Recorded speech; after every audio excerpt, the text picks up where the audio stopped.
ॐ त्र्यम्बकं यजामहे सुगन्धिं पुष्टिवर्धनम् उर्वारुकमिव बन्धनान् मृत्योर्मुक्षीयमामृतात्।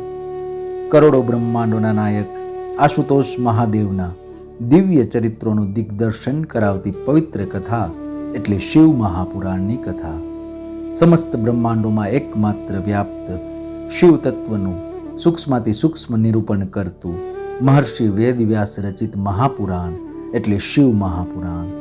પૂજ્યપાદ સદગુરુ સ્વામી શ્રી નિર્દોષાનંદ સરસ્વતીજી મહારાજના કૃપાપાત્ર સદશિષ્ય સ્વામી શ્રી ભોલાનંદ સરસ્વતીજી મહારાજના સુરત મુકામે સંવંત 2080ના ચાતુર્માસ દરમિયાન તેઓ શ્રીના શ્રી મુખેથી પ્રવાહિત થયેલી શ્રી શિવ મહાપુરાણ કથા સત્સંગ સરિતા પૂજ્ય શ્રીની અત્યંત સરળ, ભાવભક્તિપૂર્ણ, સુસ્પષ્ટ અને સર્વગ્રાહ્ય સુમધુર વાણી દ્વારા વહેતી આ કથા સરિતા હૃદયમાં પ્રસ્ફુટિત કરે છે અદ્ભુત શિવચરણાનુરાગ. શિવોપાસનાનું રહસ્ય પ્રત્યેક કથાની માર્મિક સમજૂતી સાથે અનેક ઐતિહાસિક પ્રસંગોનું સુંદર નિરૂપણ શ્રોતાજનોને મંત્રમુગ્ધ કરે છે. જીવનું શિવ સાથે અનુસંધાન કરાવતી, અંતરમાં અનેરો શિવ ભક્તિ ભાવ જગાડતી અને શિવ તત્વ જ્ઞાન વડે મુક્તિનો માર્ગ બતાવતી આ કથાનું રસપાન કરીએ. ચાલો આ શિવ મહાપુરાણની કથા સત્સંગ સરિતામાં સ્નાન કરી ધન્યતા અનુભવીએ. પ્રતિદિન સત્સંગ પ્રવચનનું જીવંત પ્રસારણ નિહાળો ગુરુ સાનિધ્ય યુટ્યુબ ચેનલ પર. ઓમ નમો નારાયણાય. જીવનો નિત્ય સંબંધ શિવની સાથે છે. શિવનો જ અંશ જીવ છે અને શિવનો જ અંશ હોવાને કારણે પ્રત્યેક જીવાત્માનું એના અંશી શિવ પ્રત્યે સ્વતઃ સ્વાભાવિક આકર્ષણ હોય છે. જીવનું મૂળભૂત ખેંચાણ શિવ પ્રત્યે જ હોય છે, શિવ તરફ જ હોય છે. પણ જીવ જગતના ક્ષણિક નાશવાન ભૌતિક પદાર્થોમાંથી સુખ લેવા માંડ્યો એટલે એ પોતાના અંશી તરફનું પોતાની અંદર જે આકર્ષણ છે એને ભૂલી ગયો છે. જો જીવ જગતના ભૌતિક સુખો ભોગવવાનું છોડી દે તો એની ભીતર જે શિવની પ્રત્યેનો પ્રેમ છુપાયેલો છે એ પ્રેમ પ્રગટ થઈ જશે. પરમાત્માની પ્રત્યે જીવની અંદર જે સ્વાભાવિક પ્રેમ રહેલો છે એ પ્રેમને જગતના સુખોની, ભૌતિક સુખોની આસક્તિ દબાવી દે છે. જો શિવ પ્રત્યે પ્રેમ કરવો હોય, શિવની ભક્તિ પ્રગટ કરવી હોય તો સંસારના સુખો ભોગવવાનું છોડી દો. સંસારના સુખ તરફ જે વિતરાગ બની જાય છે એને શિવની ભક્તિ અંદરથી પ્રગટ થઈ જાય છે. એને શિવનું પૂજન, શિવનું ધ્યાન, શિવની ઉપાસના વહાલી લાગવા માંડે છે. શિવની કથા વહાલી લાગવા માંડે છે. અને એકવાર જેને શિવ પ્રત્યેનો પ્રેમ પ્રગટ થઈ જાય પછી સંસારના ઊંચામાં ઊંચા સુખની પણ એ શિવનો પ્રેમી ભક્ત ઈચ્છા કરશે નહીં. શિવ પ્રેમમય છે, શિવ જ્ઞાનમય છે, શિવ મુક્તિ પ્રદાતા છે. જીવના સાચા સગા શિવ જ છે. આપણે શિવની પ્રત્યે, શિવની સાથે પ્રેમ એટલા માટે કરવો જોઈએ કે શિવ આપણા છે. જેમ તમે તમારા મા બાપની સાથે પ્રેમ કરો છો, તમારા ભાઈઓ સાથે, પતિ સાથે, પત્ની સાથે, સગા સ્નેહીઓ મિત્રોની સાથે પ્રેમ કરો છો, એ જ રીતે ભગવાન શિવની સાથે પ્રેમ કરો. પ્રેમ કરવો હોય તો પ્રેમીની પાસેથી કાંઈ પણ અપેક્ષા છોડવી પડશે. નક્કી કરો, મારે શિવ પાસેથી કાંઈ અપેક્ષા નથી. નિરપેક્ષ થઈને ભૌતિક કામનાઓને છોડીને અને આધ્યાત્મિક કામનાઓને પણ છોડીને, એટલે કે મોક્ષની ઈચ્છાને પણ છોડીને તમે શિવની સાથે પ્રેમ કરો. શિવની પાસેથી આપણે કાંઈ જોતું નથી. શિવ આપણને ભોગ આપે તો ભલે, ન આપે તો ભલે. શિવ આપણને મુક્તિ આપે તો પણ ભલે, ન આપે તો પણ આપણે શિવનું ભજન કરવું છે, કેમ કે શિવ આપણા છે. શિવ જીવનું સર્વસ્વ છે. અને જે જીવ શિવને સર્વસ્વ માની લે છે અને શિવની કથા વહાલી લાગે છે.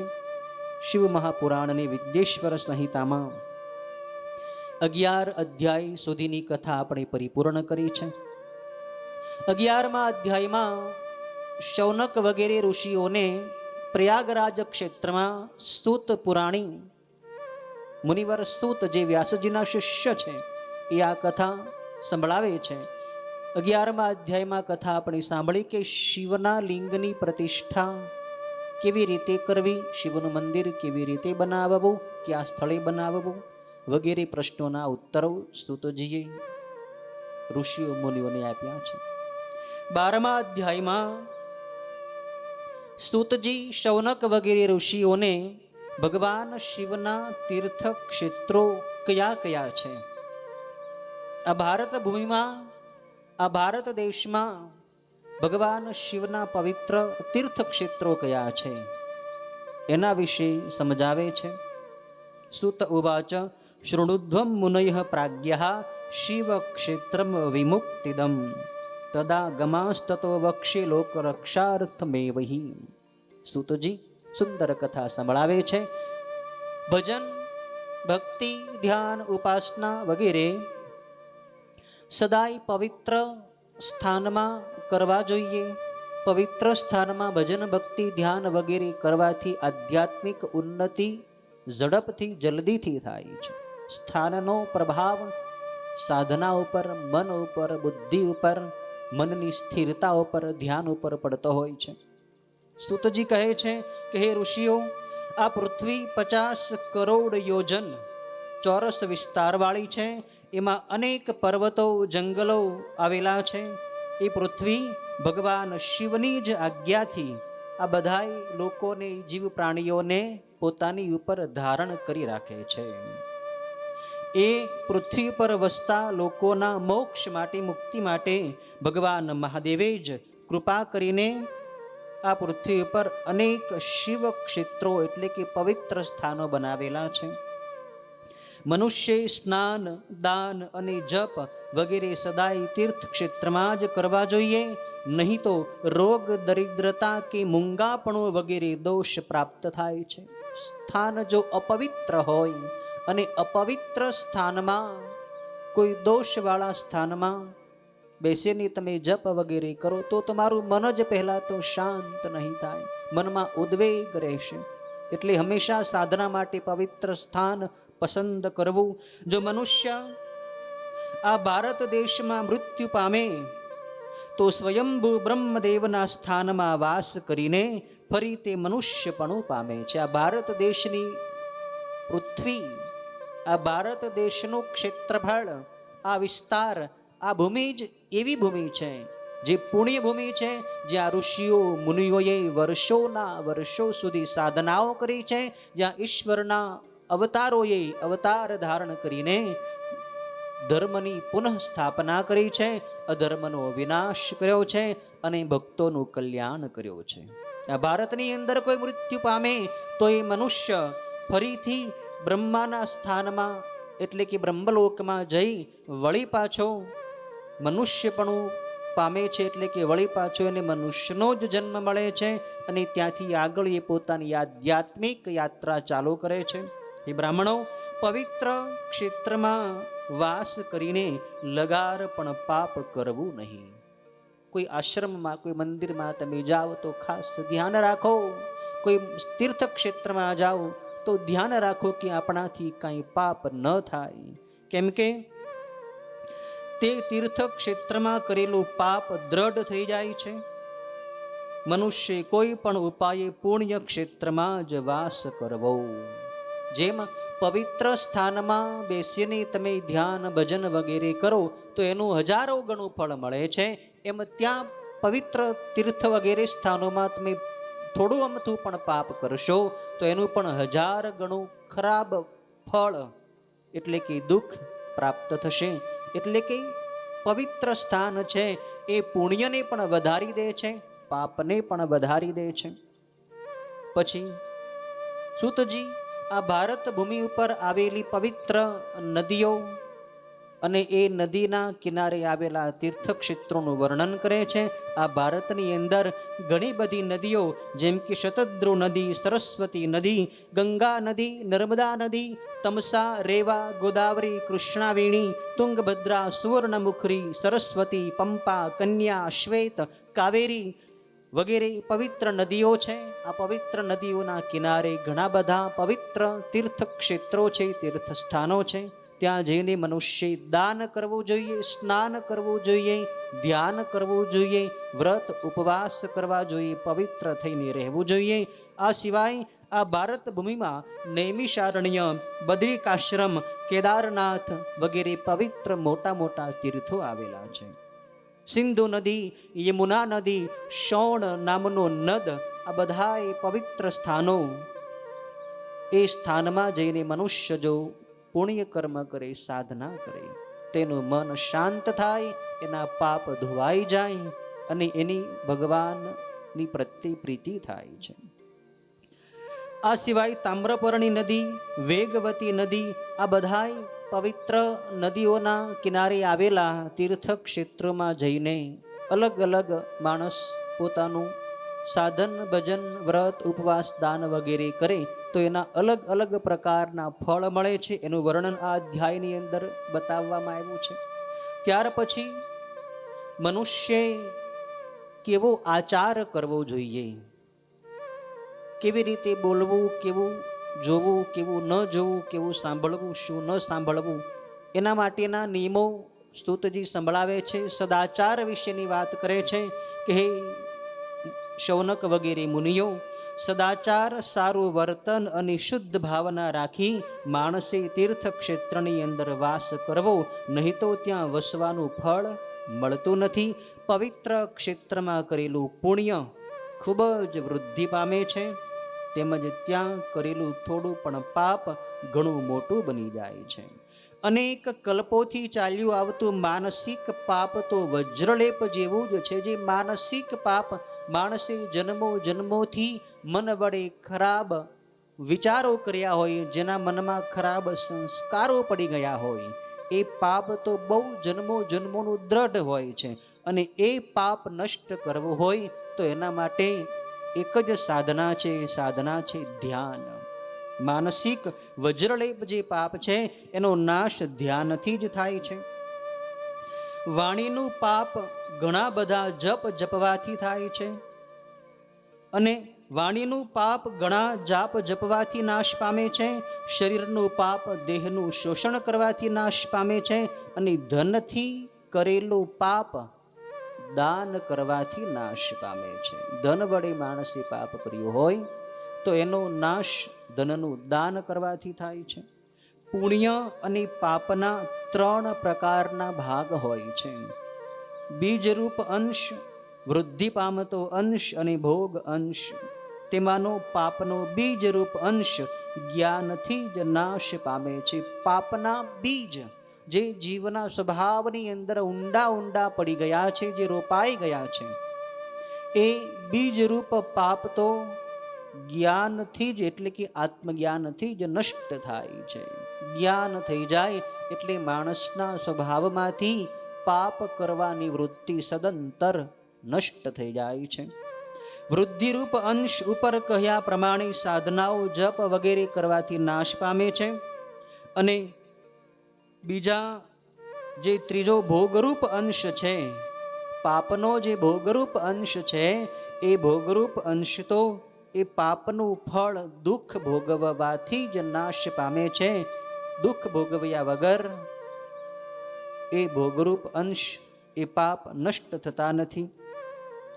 બીજરૂપ ફણગો જ જો નાશ પામે તો બાકી રહેલા પાપો એને ભોગવવાથી નાશ પામે છે. આ રીતે સૂતજીએ શૌનક વગેરે ઋષિઓને પાપની નિવૃત્તિ કેવી રીતે થાય, માણસ કેવી રીતે શુદ્ધ થાય એની વાત 12મા અધ્યાયમાં કરી છે. 13મા અધ્યાયમાં ઋષિઓના પ્રશ્નો હતા કે માણસે રોજ કેવું નિત્ય કર્મ કરવું જોઈએ. સવારથી જાગીને માણસે પ્રથમ શું કર્મ કરવું? દિશાએ જવું, દંત ધાવન કરવું, દાંતણ કરવું, અને ત્યાર પછી સ્નાન વગેરે જે કર્મ છે એ કેવી રીતે ક્યાં ક્રમમાં કરવા એની વાત પૂછી છે. અને ગૃહસ્થીઓનો શું ધર્મ છે એના વિશે પણ પ્રશ્નો કર્યા છે. ત્યારે સૂતજી 13મા અધ્યાયમાં સંભળાવે છે કે હે ઋષિઓ, વેદ તથા તેના આચાર વાળો જ બ્રાહ્મણ આ સદાચાર, વેદ તથા વેદાચાર આ 3 ગુણોને લીધે બ્રાહ્મણ છે. બાકી જેની અંદર માત્ર એક જ ગુણ છે એ માત્ર દ્વિજ કહેવાય છે. બ્રાહ્મણની અંદર આ 3 ગુણ હોવા જોઈએ. કયા કયા? એક તો સદાચાર એટલે કે સારું આચરણ હોવું જોઈએ. બ્રાહ્મણે વેદનું અધ્યયન કરવું જોઈએ, એ બીજો એનો ગુણ છે. અને ત્રીજો ગુણ છે વેદનું અધ્યયન, શાસ્ત્રોનું અધ્યયન કર્યા પછી શાસ્ત્રમાં બતાવેલા આચાર વિચાર એણે પાળવા જોઈએ. આ 3 ગુણ જેની અંદર હોય એ જ બ્રાહ્મણ છે. બાકી આમાંથી જો એકાદો જ ગુણ હોય તો એ માત્ર દ્વિજ કહેવાય છે, બ્રાહ્મણ નથી કહેવાતો. પૃથ્વીનું પાલન કરવા વાળો રાજા ગણાય છે અને બીજા બધા ક્ષત્રિયો ગણાય છે. જે ક્ષત્રિય પૃથ્વીનું પાલન પોષણ કરતો હોય, પ્રજાનું રક્ષણ કરતો હોય એ રાજા ગણાય છે. ધાન્ય વગેરેનો વેપાર કરવા વાળો વૈશ્ય કહેવાય છે અને બીજા માત્ર વણિક એટલે કે વાણિયા કહેવાય છે. માણસે હંમેશા વહેલી સવારે પરોઢીએ ઉઠી જવું.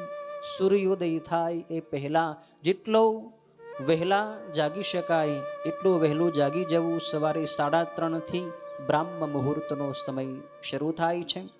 એ બ્રાહ્મ મુહૂર્તમાં માણસ જાગી જાય અને જાગીને સ્નાન વગેરે નિત્ય શારીરિક ક્રિયાઓ પૂર્ણ કરીને પછી જો ધ્યાન કરે, પછી ભગવાનની ઉપાસના કરે, જપ કરે તો એનું મન શુદ્ધ થાય છે. સવારનો સમય એ આધ્યાત્મિક સંપત્તિ કમાવાનો સમય છે.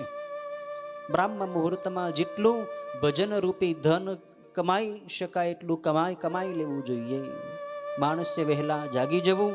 જાગીને પછી માણસે દક્ષિણ દિશાએ શૌચ માટે જવું. શૌચમાં જે જગ્યાએ શૌચ માટે બેસવામાં આવે એ જગ્યા જળ, અગ્નિ, બ્રાહ્મણ અને દેવ મંદિરની આસપાસની જગ્યા ન હોવી જોઈએ. માણસે ખૂબ પવિત્રતાથી શૌચ કરવો. શૌચ કર્યા બાદ હાથ 7 વખત ધોઈ નાખવા, ગુપ્ત અંગોને પણ માટી વડે સાફ કરી નાખવા. ત્યારબાદ મનુષ્ય દંત ધાવન કરવું એટલે કે દાંતણ કરવું. ત્યાર પછી પવિત્ર જળથી સ્નાન કરવું. દંત ધાવન માટે હર કોઈ વૃક્ષના પાનથી કે દાંતણથી જળની બહાર બેસીને તર્જની એટલે કે પહેલી આંગળી સિવાયની બીજી અન્ય આંગળીઓથી દાંત સાફ કરવા. કેટલી બધી સૂક્ષ્મ વાતો આપણા ઋષિઓએ આ શાસ્ત્રોની અંદર બતાવી છે. દાંતણ કેવી રીતે કરવું એની પણ વિધિ બતાવી છે.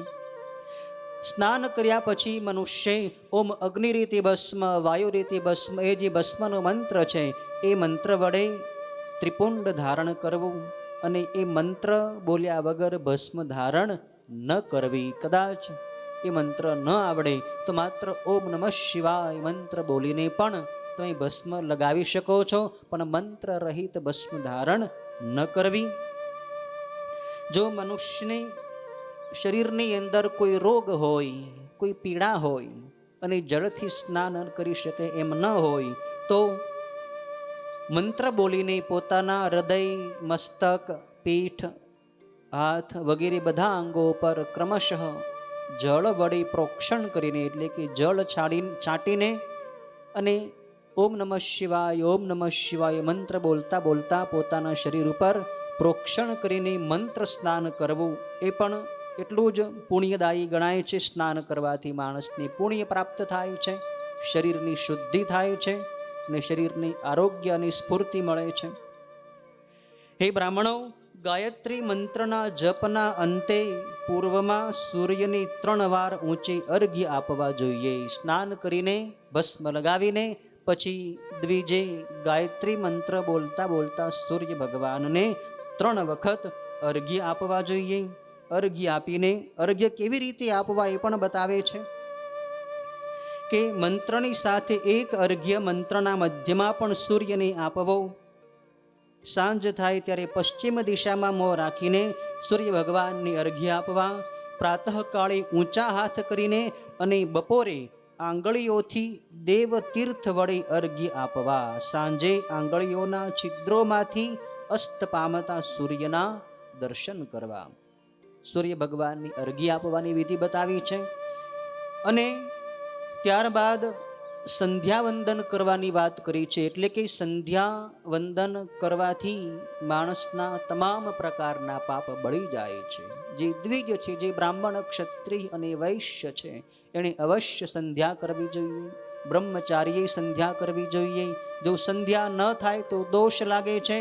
એક દિવસ વીતી જાય અને જો સંધ્યા ન થાય તો પ્રાયશ્ચિત રૂપે ગાયત્રી મંત્રના 100 મંત્રો નિત્ય ક્રમથી વધારે જપવા જોઈએ.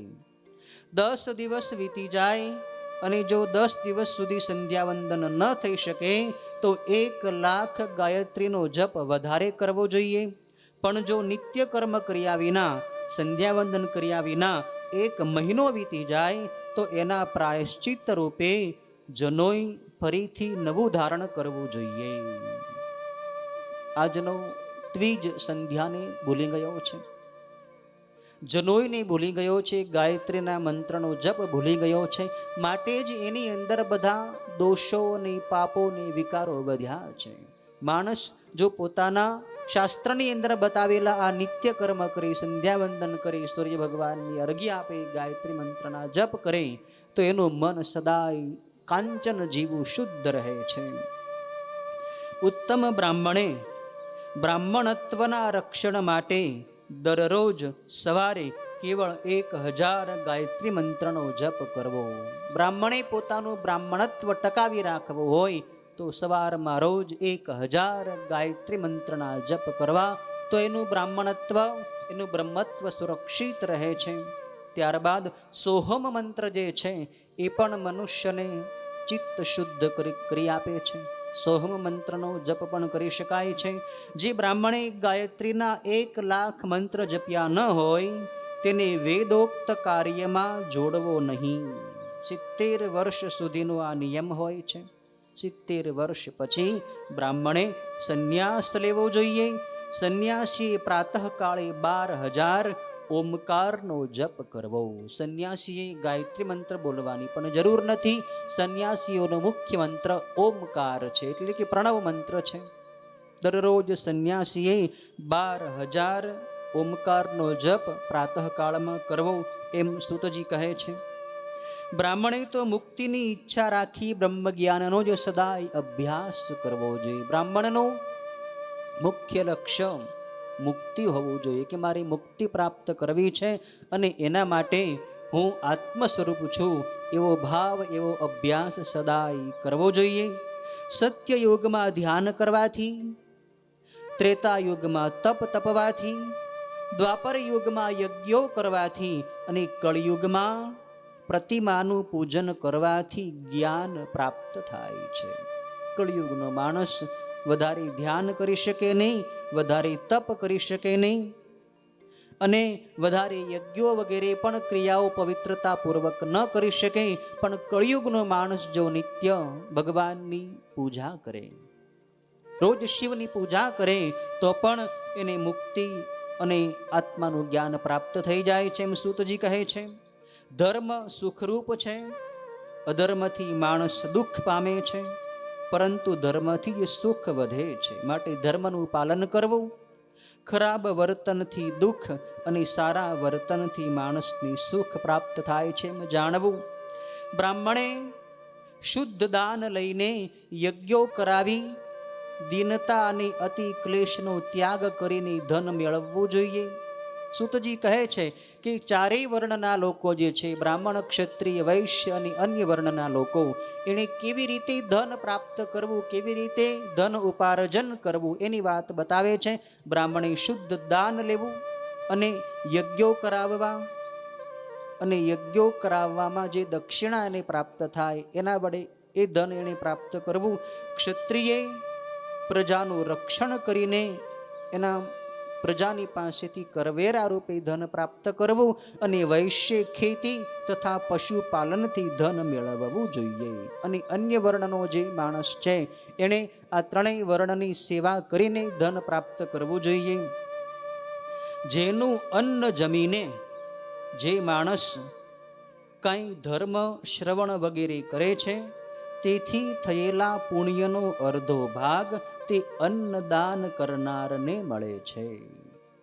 તમે જે કાંઈ ભજન ભક્તિ વગેરે કરો, એનું જે કાંઈ પુણ્ય તમને પ્રાપ્ત થાય, એ પુણ્યનો અડધો ભાગ તમે જેનું અન્ન જમ્યા હો એને મળી જાય છે. તમારું અડધું પુણ્ય એના ભાગમાં જતું રહે છે. એટલે માણસે શક્ય હોય ત્યાં સુધી બીજા કોઈનું અન્ન જમવું નહીં. પોતાનું જ અન્ન, પોતાના ધર્મ વડે ઉપાર્જન કરેલા ધનથી જે અન્ન તમે ખરીદો, એ અન્ન વડે જ શરીરનું પોષણ કરવું, અને એથી જ તમારું બધું ભજન ભક્તિ વગેરેનું પુણ્ય તમારી પાસે રહે છે.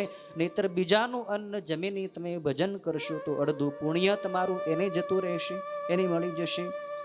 દાન લેનારે તે લીધેલા દાનથી પોતાને જ જે પાપ લાગે છે તેની શુદ્ધિ દાનથી અથવા તપથી કરવી જોઈએ, નહીં તો એ રવ નરકમાં જાય છે. તમે કોઈની પાસેથી દાન લીધું હોય તો એ દાન માં જે ધન કે વસ્તુ તમને મળી હોય, એ ધન કે વસ્તુમાં જે પાપ આવેલું હોય, એ પાપનો નાશ કરવો હોય તો તમારે પણ એ વસ્તુનું બીજાને દાન કરવું જોઈએ, અથવા તમારે તપ કરવું જોઈએ. તપથી જ એ પાપ નષ્ટ થાય છે, બીજા વડે એ નષ્ટ થતું નથી.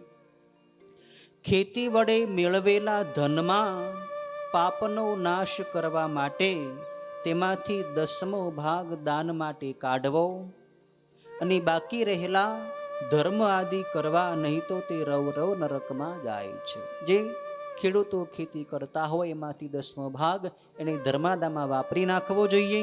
ચતુર વૈશ્યોએ વ્યાજ કે વેપારમાંથી મેળવેલા ધનનો 6ઠ્ઠો ભાગ દાન માટે કાઢવો. ઉત્તમ બ્રાહ્મણોએ શુદ્ધ દાન જો લીધું હોય તો તેમાંથી 4થો ભાગ દાનમાં દઈ દેવો. ધન જો અકસ્માત મળી આવે, ક્યાંકથી તમને આકસ્મિક રીતે ધન મળી આવે, તો તેમાંથી ત્રણેય ઉત્તમ દ્વિજ વર્ણોએ એનો અડધો ભાગ દાનમાં દઈ દેવો. બ્રાહ્મણને કોઈ દુર્જન માણસની પાસેથી જો દાન મળ્યું હોય તો એ બધુંય ધન સમુદ્રની અંદર નાખી દેવું જોઈએ. જો એ પોતાના ઘરમાં રાખે તો બ્રાહ્મણને ભયંકર પાપ લાગે છે. દુર્જન પાસેથી દાન લેવું જ નહીં, પણ જો દાન કદાચ લેવું જ પડે એમ હોય તો એનો ત્યાગ કરી દેવો, સમુદ્રમાં નાખી દેવો. કોઈ કાંઈ માગવા આવે ત્યારે એણે માગેલું પોતાની શક્તિ અનુસાર આપવું જોઈએ. કોઈ તમારી પાસે માગે પણ તમારી પાસે એ બધું આપવાની શક્તિ ન હોય તો તમારી જેટલી શક્તિ હોય એ પ્રમાણે દાન કરવું. માગેલી વસ્તુ જો ન આપે, બધુંય સદા પોતાની પાસે હોય અને છતાં આપવા કબૂલ્યા છતાં માગેલી વસ્તુ જો ન આપે તો તે બીજા જન્મમાં એનો દેવાદાર બને છે, એટલે કે એનો ઋણી થાય છે. તમે કોઈને વચન આપ્યું હોય કે હું તને આ વસ્તુ કે આટલું ધન આ દાનમાં આપીશ, પણ જો તમે ન આપો તો બીજા જન્મમાં પણ તમારે એને આપવું જ પડશે. તમે એના કરજદાર થઈ જશો. ડાહ્યા માણસે ક્યારેય પણ બીજાના દોષ કહેવા નહીં, એટલે કે કોઈની નિંદા કરવી નહીં. તેમજ બીજાનું જોયેલું કે સાંભળેલું કંઈ ખરાબ વર્તન દ્વેષને લીધે કોઈને કાંઈ કહેવું નહીં. તમે કોઈનું ખરાબ વર્તન, ખરાબ વાત, કોઈ ખરાબ કર્મ સાંભળ્યું હોય કે જોયું હોય કે જાણ્યું હોય તો એનો પ્રચાર ન કરવો, એટલે કે બીજા કોઈને એવું ખરાબ વર્તનની વાત, કોઈની પણ વાત કોઈને કહેવી નહીં. સમજુ માણસે સર્વ પ્રાણીને હૃદયમાં રોષ થાય એવું વચન ક્યારેય પણ બોલવું નહીં. પ્રિય વાણી બોલો, સત્ય વાણી બોલો, કોઈને દુઃખ થાય એવું બોલવું નહીં. આવી રીતે નિત્ય વિધિ ચાલ્યા કરે એને વિદ્વાનો અજસ્ર નિત્ય કર્મ કહે છે. અથવા કેવળ જપ અને સૂર્યવંદન પણ નિત્ય થવું જોઈએ. જે રીતે આત્માનું હિત તથા દરેક પુરુષાર્થ મેળવવા ઈચ્છનારે વિધિ પ્રમાણે નિત્ય કર્મ કરવું જોઈએ. બ્રહ્મયજ્ઞ, દેવપૂજન, અગ્નિપૂજન અને વડીલોની સેવામાં તત્પર તથા બ્રાહ્મણોની તૃપ્ત કરનારા લોકો સ્વર્ગ વગેરે પામનાર થાય છે. આ રીતે 13મા અધ્યાયની અંદર સૂતજીએ નિત્ય કર્મ અને દરેક વર્ણોના સદાચાર વગેરેની વાત કરી છે. 14મા અધ્યાયમાં ઋષિઓ સૂતજીને પ્રશ્ન કરે છે કે ગૃહસ્થીએ કયા વારે કેવી રીતે કયા ભગવાનની પૂજા કરવી, કયા દેવતાની ઉપાસના કરવી, કેવી રીતે યજ્ઞ કરવા. તો એના માટે સૂતજી એનો ઉત્તર આપે છે કે અગ્નિમાં જે દ્રવ્ય હોમાય તે અગ્નિ યજ્ઞ કહેવાય છે. બ્રહ્મચર્યાશ્રમમાં રહેનાર બ્રહ્મચારીઓએ સમિધો એટલે કે યજ્ઞની અંદર જે કાષ્ઠ હોમવામાં આવે છે એ સમિધો લાવીને એના વડે અગ્નિહોમ કરવો જોઈએ. એ બ્રાહ્મણો એ પહેલા આશ્રમમાં રહેનારા બ્રહ્મચારીઓએ સમિધો લાવવી, અગ્નિમાં સમિધોનો હોમ કરવો, બ્રહ્મચર્યનું વ્રત પાળવું વગેરે તથા વિશેષ યજ્ઞાદિ કર્મ છેક ગૃહસ્થાશ્રમ સુધી એને કરવાનું હોય છે. જ્યાં સુધી એનો ગૃહસ્થાશ્રમમાં પ્રવેશ થાય ત્યાં સુધી નિત્ય બ્રહ્મચારીએ યજ્ઞ કરવો. પ્રાતઃકાળે સૂર્ય નિમિત્તે આપેલી આહુતિને આયુષ્ય વધારનારી સમજવી અને સાંજે અગ્નિમાં આપેલી આહુતિ સંપત્તિ વધારવા વાળી બને છે. માણસે સવારે અને સાંજે બંને સમયે યજ્ઞ કરવા જોઈએ. ભગવાન મહાદેવે જ લોકોના કલ્યાણ માટે 7 પ્રકારના વારની રચના કરી છે. જે અઠવાડિયાના જે 7 વાર આવે છે સપ્તાહના, રવિવાર, સોમવાર, મંગળ, બુધ, ગુરુ, શુક્ર, શનિ, આ 7 વારોએ કયા કયા દેવની ઉપાસના કરવી, કેવી રીતે એની પૂજા કરવી એનું વર્ણન આ અધ્યાયની અંદર બતાવે છે.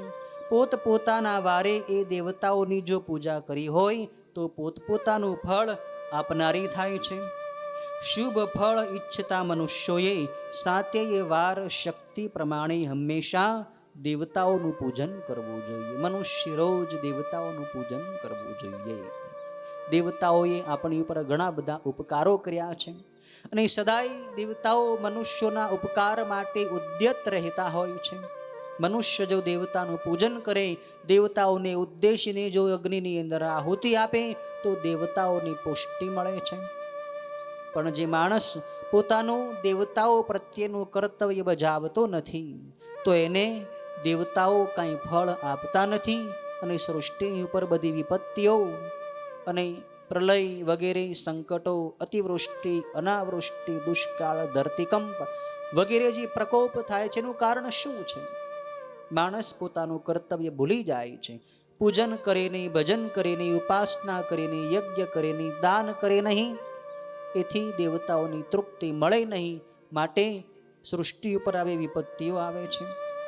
ધનવાની સર્વકાળે ભોગોની સિદ્ધિ માટે વૃક્ષો વાવવા જોઈએ અને વૃક્ષોની છાયા પૃથ્વી પર કરવી જોઈએ. માણસે ભગવાને તમને ધન આપ્યું હોય તો પૃથ્વીની ઉપર વૃક્ષારોપણ કરો. વૃક્ષો વાવવાથી અનેક લોકોને એ વૃક્ષો ઉપયોગી થાય છે. જળાશયો ધનવાન મનુષ્ય બંધાવવા જોઈએ અને દેવતાઓના મંદિરો બનાવરાવીને એમાં દેવતાઓની મૂર્તિ અથવા શિવલિંગની પ્રાણ પ્રતિષ્ઠા કરવી જોઈએ. આવા ધર્મ કાર્યનો સદાય ધનવાન માણસે સંગ્રહ કરવો, જેથી અમુક સમયે પુણ્યનો પરિપાક થવાથી જ્ઞાનની સિદ્ધિ થાય છે. માણસે આવા સત્કર્મો કરવા જોઈએ. વૃક્ષો વાવવા, જળાશયો બંધાવવા, કુવા વાવ વગેરે બંધાવવી, ભગવાનના મંદિરો બનાવરાવવા, કોઈ આરોગ્ય ક્ષેત્ર ખોલવું, કોઈ ગૌશાળા બનાવવી, કોઈ અનાથ શાળા બનાવવી, યથાશક્તિ ભગવાને તમને જેવી સંપત્તિ આપી હોય એ પ્રમાણે ધર્મ કાર્ય કરવું જોઈએ. આ અધ્યાયની અંદર આ વાત બતાવવામાં આવી છે. 15મા અધ્યાયમાં ઋષિઓ કેવું દાન કરવાથી એનું કેવું ફળ મળે છે એના વિશે પ્રશ્ન કરે છે. ત્યારે સૂતજી એનો ઉત્તર આપે છે કે દેવ યજ્ઞાદિ કર્મોમાં પવિત્ર ઘર યોગ્ય ફળ આપે છે. કેવા સ્થળે દાન કરવું જોઈએ? પવિત્ર સ્થળમાં જઈને તમે દાન કરો તો દાનનું અનેકો ગણું વધારે ફળ મળે છે. પવિત્ર ઘરની અંદર દેવતાનો યજ્ઞ વગેરે કરો તો એનું શુભ ફળ મળે છે. પણ ગાયોનું રહેઠાણ એટલે કે જ્યાં ગૌશાળા હોય ત્યાં બેસીને તમે યજ્ઞ કરો, પૂજા પાઠ, ધ્યાન, જપ વગેરે કરો તો એનાથી વધારે 10 ગણું ફળ મળે છે. અને જળાશયનો કાંઠો એનાથી પણ 10 ગણું વધારે ફળ આપે છે. બીલી, તુલસી કે પીપળાનું મૂળ તેનાથી પણ વધારે 10 ગણું ફળ આપે છે. દેવાલય એટલે કે દેવતાનું મંદિર હોય ત્યાં બેસીને તમે જપ વગેરે નિત્ય કર્મ કરો તો એનાથી પણ 10 ગણું વધારે ફળ મળે છે. તીર્થનો કિનારો એનાથી 10 ગણું ફળ આપે છે. નદીનો કિનારો એનાથી પણ 10 ગણું વધારે ફળ આપે છે. તીર્થની નદીનો કાંઠો તેનાથી પણ વધારે 10 ગણું ફળ આપે છે. ગંગા, ગોદાવરી, કાવેરી, તામ્રપર્ણા, સિંધુ, સરયુ અને રેવા એમ 7 નદીઓના તીર્થ તેનાથી પણ અધિક 10 ગણું ફળ આપે છે. અને તેનાથી પણ અધિક 10 ગણું ફળ સમુદ્રનો કિનારો આપે છે. તેથી પણ 10 ગણું વધારે ફળ પર્વતના શિખર ઉપર મળે છે. આવી રીતે ઉત્તરોત્તર ક્રમશઃ વધારે 10 ગણા ફળ આવા પવિત્ર તીર્થોક્ષેત્રમાં, પર્વત ઉપર, સમુદ્ર કિનારે વગેરે સ્થાનોમાં બેસીને કે ત્યાં વાસ કરીને નિત્ય કર્મ કરવાથી મળે છે. પતનથી બચાવે તે પાત્ર એમ શાસ્ત્રમાં કહેવાય છે. તેમજ દાન આપનારને પાપથી બચાવે તેથી પાત્ર એમ કહેવાય છે. અને ગાનારને પાપથી બચાવે તે ગાયત્રી કહેવાય છે. માટે જે ગાયત્રી મંત્રનું ગાન કરે, ગાયત્રી મંત્રનો જપ કરે એને એ ગાયત્રી મંત્ર પાપથી બચાવી લે છે. ગાયત્રીના જપથી શુદ્ધ થયો હોય એ જ શુદ્ધ બ્રાહ્મણ કહેવાય છે. રાંધેલા અનાજનું દાન કરવા માટે તો હર કોઈ ભૂખ્યું, સ્ત્રી હોય કે પુરુષ, એ પાત્ર જ ગણાય છે. તમારે અન્નનું દાન કરવું હોય, રાંધેલું અન્ન કોઈને જમાડવું હોય તો કોઈ પણ ભૂખ્યો માણસ હોય, સ્ત્રી હોય કે પુરુષ હોય, પાપી હોય કે પુણ્યાત્મા હોય, બ્રાહ્મણ, ક્ષત્રિય, વૈશ્ય કે કોઈ પણ વર્ણનો માણસ હોય, જો ભૂખ્યો હોય તો એ ભોજન માટે પાત્ર જ છે, યોગ્ય જ છે, એને અધિકાર જ છે ભોજન કરવાનો માત્ર એને. એટલે માટે તમે એને અન્નનું દાન કરો, એને અન્ન જમાડો. શિવ ભક્ત બ્રાહ્મણને દીધેલું દાન કૈલાસ લોક આપે છે. કોઈ શિવ ભક્ત બ્રાહ્મણ હોય એને તમે થોડું પણ દાન જો આપો તો એનાથી ભગવાન શિવનો લોક એટલે કે કૈલાસ લોક પ્રાપ્ત થાય છે. આ રીતે ઘણા બધા પ્રકારના દાન આ અધ્યાયની અંદર બતાવ્યા છે કે જે દાન કરવાથી માણસને અલગ અલગ લોકોની અંદર એટલે કે બ્રહ્મલોક, સત્યલોક તેમજ અન્ય જે લોકાંતરો છે, સ્વર્ગલોક, જનલોક, મહરલોક, તપલોક, સત્યલોક, આ બધા લોકોની અંદર એને કેવા કેવા પ્રકારના ભોગો પ્રાપ્ત થાય છે દાન કરવાથી એનું વર્ણન આ અધ્યાયમાં બતાવવામાં આવ્યું છે 15મા અધ્યાયમાં. ત્યાર પછી 16મા અધ્યાયની અંદર ઋષિઓ સૂતજીને પ્રશ્ન કરે છે કે પાર્થિવ પ્રતિમાના પૂજનનો વિધિ તમે કહો, જે પૂજન વિધિથી સર્વ ઈચ્છિત વસ્તુ મેળવાય છે. પાર્થિવ પ્રતિમા એટલે કે માટી વડે બનાવેલી દેવતાઓની મૂર્તિ, અને એ મૂર્તિનું પૂજન કેવી રીતે કરવું એનો વિધિ સૂતજીને આ ઋષિઓ પૂછે છે. વિસ્તારથી સૂતજી એનો ઉત્તર આ અધ્યાયની અંદર આપે છે. પણ અહીંયા આ અધ્યાયમાં સૂતજી પાર્થિવ પ્રતિમાની વાત કરે છે, પાર્થિવ લિંગની વાત નથી. પાર્થિવ લિંગનો શું મહિમા છે એનો આગળના અધ્યાયમાં એનો મહિમા બતાવવામાં આવશે. અહીંયા કોઈ પણ દેવતાની માટીની મૂર્તિ બનાવીને એનું પૂજન કરવાથી શું ફળ મળે છે, પૂજન કેવી રીતે કરવું એની વાત બતાવે છે. સૂતજી કહે છે કે હે ઋષિઓ, તમે બહુ જ ઉત્તમ પ્રશ્ન પૂછ્યો છે, જે સદાય સર્વ અર્થને આપનાર અને તરત દુઃખને શાંત કરનાર છે. હે ઋષિઓ, તમે સાંભળો. માટી વગેરેની પ્રતિમાનું પૂજન પૃથ્વી ઉપર ઈચ્છિત વસ્તુ આપે છે. અકાળ મૃત્યુ કે કાળ મૃત્યુને દૂર કરે છે.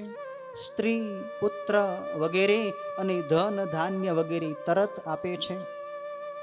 અન્ન વગેરે ખાવાના પદાર્થ તથા વસ્ત્ર વગેરે બધુંય તેનાથી પ્રાપ્ત થાય છે.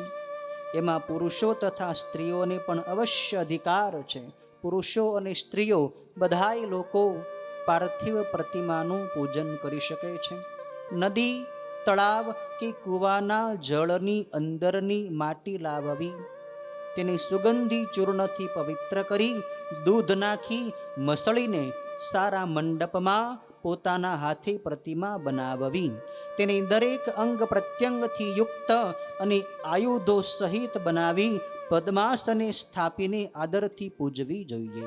પવિત્ર સ્થાનમાં આવી મૂર્તિને બિરાજમાન કરીને એની પૂજા કરવી જોઈએ.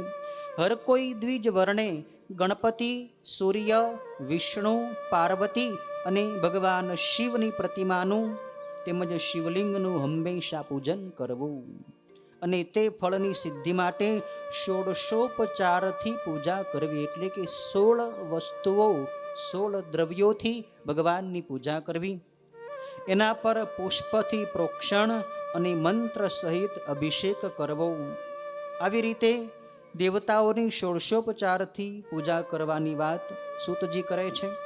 ગણપતિની સારી રીતે પૂજા કરવાથી ભૂલોકમાં માણસ ઈચ્છિત વસ્તુ મેળવે છે. શ્રાવણ અને ભાદરવાની સુદ ચતુર્થી અને શુક્રવારે તેમજ શતભિષા નક્ષત્ર અને ધનુર્માસ હોય ત્યારે ગણપતિનું વિધિપૂર્વક પૂજન કરવું જોઈએ. જે ગણપતિની ચતુર્થી આવે, ગણેશ ચતુર્થી ભાદરવા મહિનામાં, ત્યારે ગણપતિનું વિધિપૂર્વક પૂજન કરવું જોઈએ. તે દિવસે 100 કે 1000 વાર પૂજા કરવાથી એટલી સંખ્યાના દિવસોમાં ઈચ્છિત ભોગ મેળવે છે. આવી રીતે વિષ્ણુ ભગવાનની પૂજા, માતાજીની પૂજા, ભગવાન શિવની પૂજા, સનાતન ધર્મના જે પંચ મુખ્ય દેવો છે એમની પાર્થિવ પ્રતિમાની પૂજા કેવી રીતે કરવી અને કયા વારે કેવી વિધિથી એની પૂજા કરવી એનું સુંદર વર્ણન આ અધ્યાયની અંદર સૂતજી વર્ણવે છે. સૂતજી કહે છે કે જ્ઞાન મેળવીને બ્રાહ્મણ દેહ છૂટ્યા પછી મુક્તિ પામે છે. બીજા સ્ત્રી પુરુષોએ ધનુર્માસમાં 3 વખત સ્નાન તથા જપ કરી સદાય પંચાક્ષરનો જપ કરવો, તેથી શુદ્ધ જ્ઞાન મેળવાય છે. અને સદાય બીજા ઇષ્ટ મંત્રો જપવાથી મોટા પાપોનો નાશ થાય છે. સૂતજી આ અધ્યાયની અંદર બતાવે છે કે કયા પ્રકારનું પૂજન કરવાથી કેવા પ્રકારના પાપો નાશ પામે છે. આ રીતે આ 16મો અધ્યાય અહીં પૂર્ણ થાય છે. 17મા અધ્યાયમાં ઋષિઓ સૂતજીને પ્રશ્ન કરે છે કે હે મહામુનિ સૂતજી, પ્રણવનો તથા ષડલિંગનો મહિમા અને શિવ ભક્તની પૂજા તમે અમને અનુક્રમે કહો.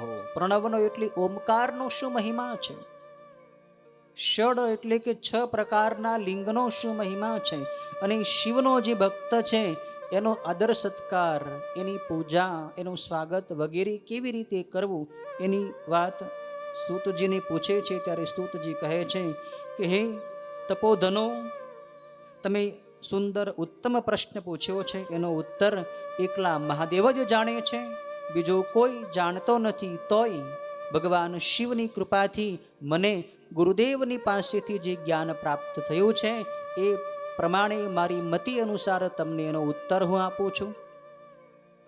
પ્રણવ શબ્દમાં પ્ર એટલે પ્રકૃતિથી જન્મેલો સંસાર રૂપ સમુદ્ર, પ્ર એટલે પ્રપંચ રૂપી આ સંસાર, અને નવ એટલે બીજાની એકબીજાની નાવ, સંસાર સમુદ્રની તરવાની નાવ એટલે પ્રણવ. સંસાર સમુદ્રને તરી જવો હોય, ભવસાગરથી પાર ઉતરવું હોય તો ઓમકાર એ મનુષ્યની માટે નાવ સમાન છે. ઓમકારનો જપ કરવા માંડો. ઓમ ઓમ ઓમ ઓમ બોલતા બોલતા એનો જપ કરતા કરતા તમારી અંદરથી પ્રણવનો જપ શરૂ થઈ જશે. ધીરે ધીરે પ્રણવના જપથી દેહનું ભાન, દેહાધ્યાસ, અજ્ઞાન બધું ટળી જશે અને આત્મભાવ દ્રઢ થઈ જશે. ભીતરથી આત્મજ્ઞાન, બ્રહ્મજ્ઞાન પ્રાપ્ત થઈ જશે. એમ ડાહ્યા માણસો પ્રણવને સમજે છે. બીજો અર્થ એ છે કે પ્ર એટલે પ્રપંચ એટલે કે સંસાર, ન એટલે નથી અને વ એટલે તમને. એટલે કે પ્રણવનો જપ કરવા વાળાને સંસાર નડતો નથી. એટલે કે પ્રણવનો જપ જે કરે એ માણસ સંસારથી મુક્ત થઈ જાય છે. ત્રીજો અર્થ એવો છે કે જે ઉત્કૃષ્ટ રીતે તમને મોક્ષ તરફ લઈ જાય. પ્રકર્ષેણ વહ નયેત ઇતિ પ્રણવ. તે પ્રણવ એમ વિદ્વાનો પ્રણવને સમજે છે. પોતાનો જપ કરનાર યોગીઓના અને પોતાના મંત્રનું પૂજન કરનારના સર્વ કર્મોનો નાશ કરી નવું જ દિવ્ય જ્ઞાન જે આપે એને પ્રણવ કહેવાય છે. એમ એ જ પ્રણવને વિદ્વાનો માયા રહિત નૂતન કહે છે. કેમ કે તે શુદ્ધ સ્વરૂપ મહાત્માને અતિશય નૂતન બનાવે છે. એમ તે નૂતન જ કરે છે. માટે પંડિતો તેને પ્રણવ કહે છે. પ્રણવનો જપ જે કરે ને એને નવું નવું અંદરનું સૂક્ષ્મ જ્ઞાન પ્રગટ થતું જાય છે. પ્રણવને બે પ્રકારનો કહેવામાં આવ્યો છે, એક સ્થૂલ અને એક સૂક્ષ્મ.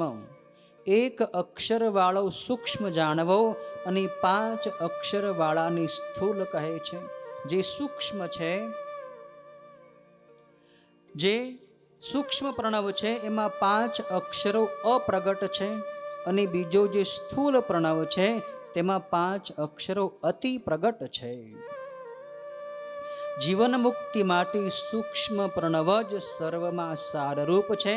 કેમ કે પોતાનો દેહ નાશ પામે ત્યાં સુધી એ જ મંત્ર વડે તે પરમાત્માનું તેણે ધ્યાન કરવું જોઈએ. ઓમકારનો જપ કરતા કરતા ભગવાન શિવનું તમે ધ્યાન કરો તો જીવન મુક્તિ પ્રાપ્ત થઈ જશે. પછી પોતાનો દેહ પડે ત્યારે તે પૂર્ણ શિવને પામે છે એ નિશ્ચય છે. પણ કેવળ એ મંત્રનો જપ કરનારો અવશ્ય યોગ પામી જાય છે. 36 કરોડ મંત્રનો જપ કરનારો માણસ દ્રઢ યોગને પ્રાપ્ત કરી લે છે. સૂક્ષ્મ પ્રણવ પણ 2 પ્રકારનો જાણવો જોઈએ, એક હ્રસ્વ અને એક દીર્ઘ. અકાર, ઉકાર અને મકાર તેમજ બિંદુ અને નાદ સાથે જોડાયેલ જે છે, તેમજ શબ્દ, કાળ અને કળાથી જે યુક્ત છે એ દીર્ઘ પ્રણવ છે. એ યોગીઓના જ હૃદયમાં રહે છે. અને અ, ઉ તથા મ એ 3 તત્વો વાળો જે છે તે હ્રસ્વ પ્રણવ કહેવાય છે. જેમાં માત્ર 3 જ માત્રાઓ છે, અકાર, ઉકાર અને મકાર, એ હ્રસ્વ પ્રણવ કહેવાય છે. અને જેમાં બીજી 2 માત્રા વધારે છે, નાદ અને બિંદુ, એ 5 માત્રાઓ સહિતનો જે પ્રણવ છે એ દીર્ઘ પ્રણવ કહેવાય છે. શિવ અને શક્તિ એ બંનેની જે એકતા એ જ 3 સ્વરૂપ મકાર છે. સર્વ પાપનો નાશ ઈચ્છતા લોકોએ એ રીતે હ્રસ્વ પ્રણવનો જપ કરવો જોઈએ.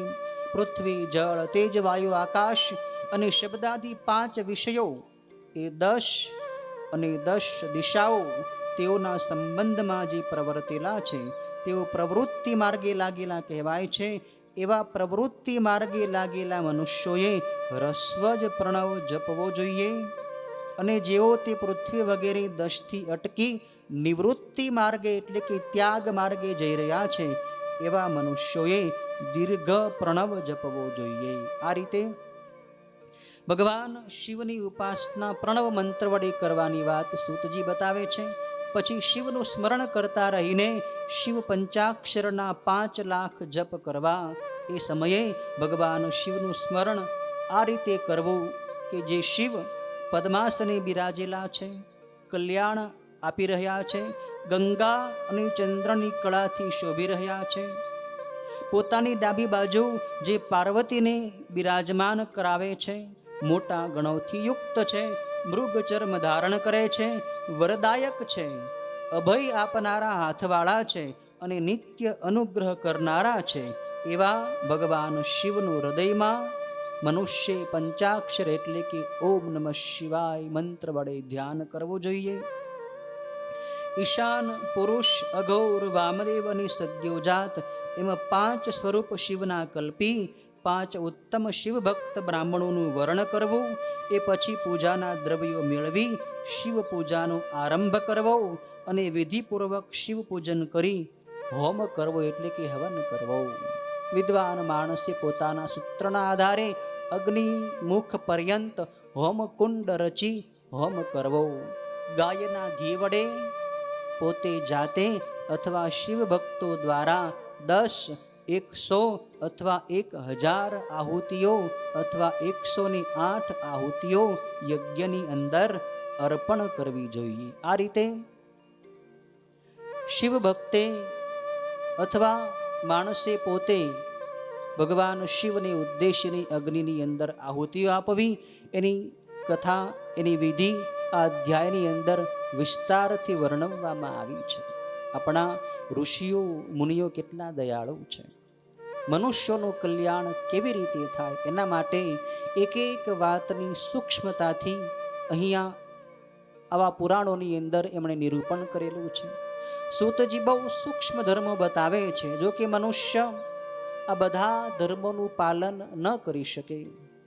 એક મનુષ્ય આ બધા ધર્મો, બધા નિયમોનું પાલન ન કરી શકે, પણ આ બધા નિયમોમાંથી અમુક જેટલો નિયમ પાળી શકે એટલા નિયમો તો માણસે રોજ પાળવા જોઈએ. જેમ કે નિયમિત સ્નાન કરવું, નિયમિત ભસ્મ લગાડવી, નિયમિત સૂર્ય ભગવાનની અર્ઘ્ય આપવો, પછી ભગવાન શિવની પૂજા કરવી, ગાયત્રી મંત્રના જપ કરવા, શક્ય હોય તો ભગવાન શિવને ઉદ્દેશીને યજ્ઞ કરવો. જેમ આપણે આશ્રમની અંદર અહીંયા રોજ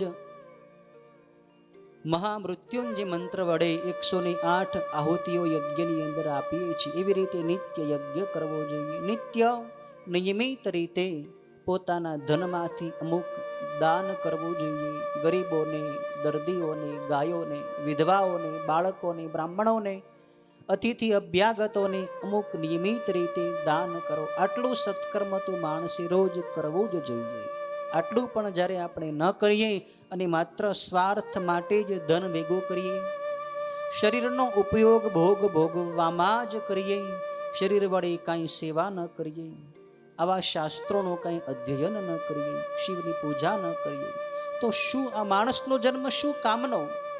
ભગવાને આવું સુંદર શરીર, આટલું દિવ્ય શરીર જે દેવતાઓને પણ મળતું નથી, દેવતાઓ પણ જે શરીરની યાચના ભગવાનની પાસે કરે છે, એવું શરીર મનુષ્યનું શરીર ભગવાને આપણને આપ્યું છે. ત્યારે આ શરીર વડે માણસે પોતે જેટલા નિયમો પાળી શકાય એ નિયમો વડે નિત્ય કર્મ કરીને પોતાનું મન શુદ્ધ કરી, અંતઃકરણ પવિત્ર કરી ભગવાનની પ્રાપ્તિ માટે મહાન પ્રયત્ન કરી લેવો જોઈએ. કેમ કે મનુષ્ય જન્મનું લક્ષ્ય જ પરમાત્માની પ્રાપ્તિ છે. જો આ લક્ષ્ય પ્રાપ્ત કરવા માટે મનુષ્ય આવા નિત્ય કર્મો રોજ કરશે તો ચોક્કસ એક જ જન્મમાં એને ભગવાનની પ્રાપ્તિ થઈ જશે. પણ જો માણસ આવો નિત્ય કર્મ ન કરે, માત્ર ભોગ પરાયણ જ પશુ જેવું જીવન જીવે, તો ભગવાન એને બીજી વાર મનુષ્યનું શરીર આપશે જ નહીં. માટે પોતાના કલ્યાણ માટે મનુષ્ય ઉદ્યત થઈ નિત્ય કર્મ કરી ધીરે ધીરે અંતઃકરણ શુદ્ધ કરી આત્મજ્ઞાન પ્રાપ્ત કરી ભગવાનને પામી જવું જોઈએ. ઓમ પૂર્ણમદઃ પૂર્ણમિદં પૂર્ણાત પૂર્ણમુદચ્યતે પૂર્ણસ્ય પૂર્ણમાદાય પૂર્ણમેવાવશિષ્યતે. ઓમ શાંતિ શાંતિ શાંતિ. ઓમ નમઃ શિવાય. ઓમ નમઃ શિવાય. ઓમ નમઃ શિવાય. ઓમ નમઃ શિવાય. ઓમ હર હર ભોલે નમઃ શિવાય. ઓમ હર હર ભોલે નમઃ શિવાય. ઓમ નમઃ શિવાય. ઓમ નમઃ શિવાય. ઓમ નમઃ શિવાય. ઓમ નમઃ શિવાય. ઓમ હર હર ભોલે નમઃ શિવાય.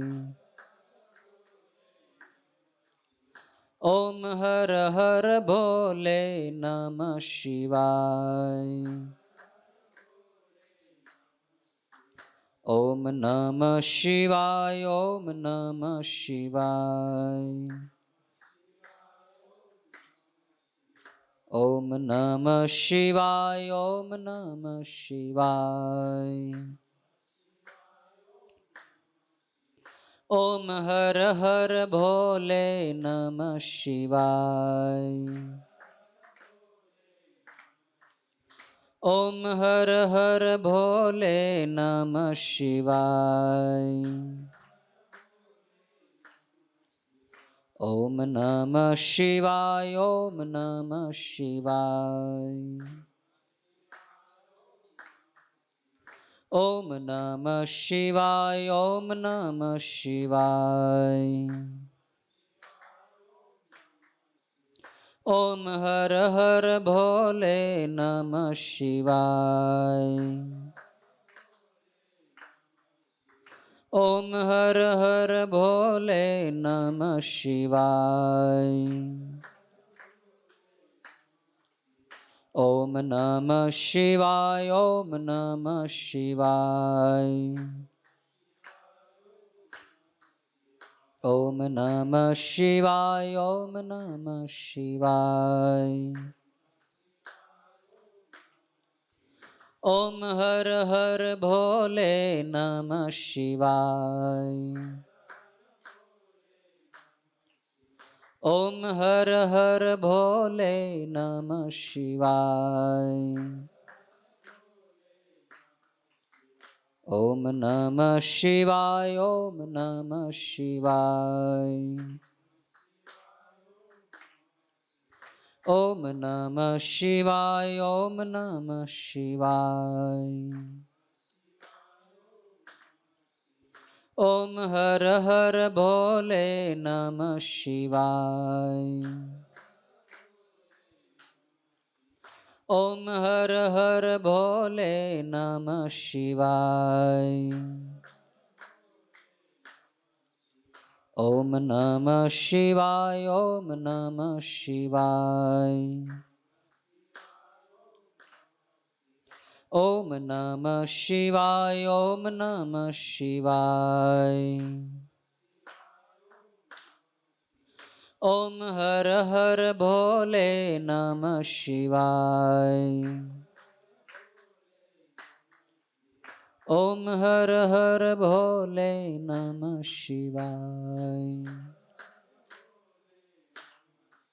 ઓમ નમઃ પાર્વતી પતયે.